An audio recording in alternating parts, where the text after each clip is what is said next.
ஆஸ்ட்ரோபிளக்ஸ் நேயர்களுக்கு வணக்கம். நான் கலைப்பிரியா பழனி. இன்னைக்கு நம்ம கூட யாரு இருக்காங்க அப்படின்னா டாக்டர் தீபா அருளாளன் மேம் தான் இருக்காங்க. வணக்கம் மேம். வணக்கம்மா. எப்படி இருக்கீங்க? நல்லா இருக்கேம்மா, நீங்க நல்லா இருக்கீங்களா? இப்போ தமிழ் புத்தாண்டு வரப்போகுது, 2026 புத்தாண்டு. இது எப்படி இருக்கு மேம் பொதுவா? பொதுவாவே பாத்தீங்கன்னா இந்த தமிழ் புத்தாண்டு பராப வருடம் எல்லா ராசிக்கும் ரொம்ப நல்லது நடக்க போகுது அப்படின்றதம்மா உண்மை. காரணம் என்ன அப்படின்னா 1/6/2026 குரு பயிற்சி நடக்க போகுது.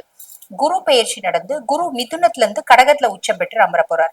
அவருடைய உச்ச பார்வை 9ஆம் பார்வை சனி மேல படிய போகுது. ஆக மேஷத்துக்கு 7 நாட்டு சனியா இருக்காரு சனி பகவான். அதே மாதிரி பாத்தீங்கன்னா கன்னிக்கு கண்டக சனியா இருக்காரு. சரிங்களா?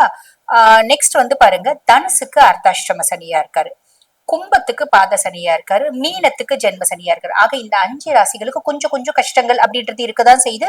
அதுவும் 6ஆம் மாசம் வரைக்கும் தான். இவரு இந்த சனி மேல குருனோட பார்வை படியறதுனால சனி இந்த 5 ராசிகளுக்கு ஆல்மோஸ்ட் கெடுதலை செய்யணும் அப்படின்ற ராசிகளுக்கே அவன் கெடுதல் பலன்களை செய்ய முடியாது. ஆல்மோஸ்ட் நல்லிஃபை ஆயிடுறான். அதுக்கும் மேல மீதி இருக்க ராசிகளுக்கு அவன் நிறைய நல்லதுதான் செய்ய போறான். இன்னும் கொஞ்சம் ஃபாஸ்டா நல்லது செய்ய போறோம் அப்படின்றதம்மா உண்மை. முதல் ராசியான மேஷராசிக்காரர்களுக்கு இந்த பராபவ வருடம் தமிழ் புத்தாண்டு எப்படி இருக்கு? கண்டிப்பா மேஷராசி அன்பர்கள் நிறைய பேர் பாத்தீங்கன்னா ஆல்மோஸ்ட் எல்லாருமே 7 நாட்டு சனியில இருக்காங்க. 7 நாட்டு சனியில இருந்தாலும் தசை நல்லா இருக்கவங்க கொஞ்சம் நல்லா இருக்காங்க அப்படின்னு சொல்லலாம். தசையும் பெருசா ஃபேவர் ஆயில்ல அப்படின்னு போது அவங்க சனி பகவானால் பயங்கரமா வருத்த எடுக்கப்படுறாங்க. கடன் கொடுத்தவங்களும் பாத்தீங்கன்னா திரும்பி கொடுக்க மாட்டேன்றாங்க. இவங்க வாங்கின இடத்துலயும் கடன் கொடுக்க முடியல, திருப்பி செலுத்த முடியல. ஆரோக்கிய குறைபாடு, வேலை செய்யற இடத்துல பிரச்சனை, குடும்பத்துல ஏதாவது ஒரு பிரச்சனை, நிம்மதி இல்லாத சூழ்நிலை, சொசைட்டில பெருசா மரியாதை இல்ல, மதிப்பு இல்ல. 6ஆம் மாசத்துக்கு அப்புறம் இதெல்லாம் மாறிடும். ரொம்ப இள வயசுக்குதான் இந்த பிரச்சனை. மத்தியம வயசு பொங்கு சனியில இருக்காங்க, சோ பிரச்சனை கிடையாது. ரொம்ப வயோதிகம் தங்கு சனியில இருக்காங்க, ஆரோக்கியத்துல பிரச்சனை. அதுவும் 6ஆம் மாசம் வரைக்கும். அந்த 6ஆம் மாசத்துக்கு மேல குருனோட பார்வைப்பட்டதுனால இது சனி நல்லிஃபை ஆயிடுறாரு. இது ஒரு பெரிய பிளஸ். அதுக்கடுத்து ராகு 11ஆம் பாவம் லாபஸ்தானத்துல இருக்க ராகு. மேஷராசி என்பர்கள் என்ன தொழில் செய்யறாங்க அப்படின்னால அவங்க ரொம்ப நேர்த்தியா செய்வாங்க, ஹார்ட் ஒர்க் பண்ணுவாங்க. அவங்களுடைய ஹார்ட் ஒர்க்குக்கு நல்ல பலன் அப்படின்றது ராகு பகவான் கொடுப்பாரு. 6ஆம் மாசத்துக்கு மேல ராகு மேல குருனோட பார்வை இல்லம்மா.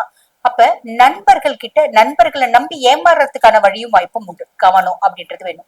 நண்பர்களை நம்பி நான் இந்த டெபாசிட் பண்ணங்க ஏமாந்துட்டேன் அப்படின்ற ஒரு சூழ்நிலை வரும். மூத்த சகோதர சகோதரிகளோட உறவுல கவனம் தேவை, அவங்களோட ஆரோக்கியத்துல கவனம் தேவை. கேது 5ஆம் பாவம் மேஷராசி அன்பர்களுக்கும் அவங்க குழந்தைகளுக்கும் இருக்கக்கூடிய இடைவெளியா தான் இருக்கும். பூர்வீகத்துல சொத்து பத்து வீடு வாசல்லாம் இருக்குன்னா போய் பார்க்கணும். இல்லைன்னா அது பிரச்சனை வர்றதுக்கான வழியும் வாய்ப்பும் உண்டு. பூர்வீக சொத்தை வியாபாரம் பண்ணி குழந்தைங்களை வெளிநாடு அனுப்புறதுக்கான பிராப்தம் உண்டு. சுகஸ்தான குரு 6ஆம் மாசத்துக்கு அப்புறம் டிஃபால்ட்டா மேஷம் வீடு வாங்கும். இடமாற்றம், தொழில் மாற்றம் அப்படின்றது உண்டு. அம்மானோட சப்போர்ட் கிடைக்கும், அம்மானோட ஆரோக்கியத்துல முன்னேற்றம் கிடைக்கும். கண்டிப்பா இவ்வளவு விஷயங்கள் நடக்கும் போது மேஷராசிக்காரர்கள் இன்னும் சிறப்பா இருக்கணும்னா என்ன மாதிரியான பரிகாரங்கள் செய்யணும்? பொதுவாவே பாத்தீங்கன்னா சனி 7 நாட்டு சனி, குருனோட பார்வை பதியுது அப்படின்னாலும் நடுவுல குரு வக்ரகதி அடைவாரு, அதிசாரமா பயிற்சி ஆவாரு. அந்த காலகட்டம் சனி திரும்பி என்னோட ஆட்டம் ஸ்டார்ட் அப்படின்ற மாதிரி ஆரம்பிப்போம். அப்ப இவங்க இந்த வருடம் முழுசும் ஹனுமனை வழிபாடு பண்ணும். ஹனுமன் சாலிசா அப்படின்ற ஒரு மந்திரம் இருக்குமா, அதை தினம்தோறும் பாராயணம் பண்ணா மேஷம் மேன்மை நோக்கி. மேஷம் மேன்மை நோக்கி போகும்.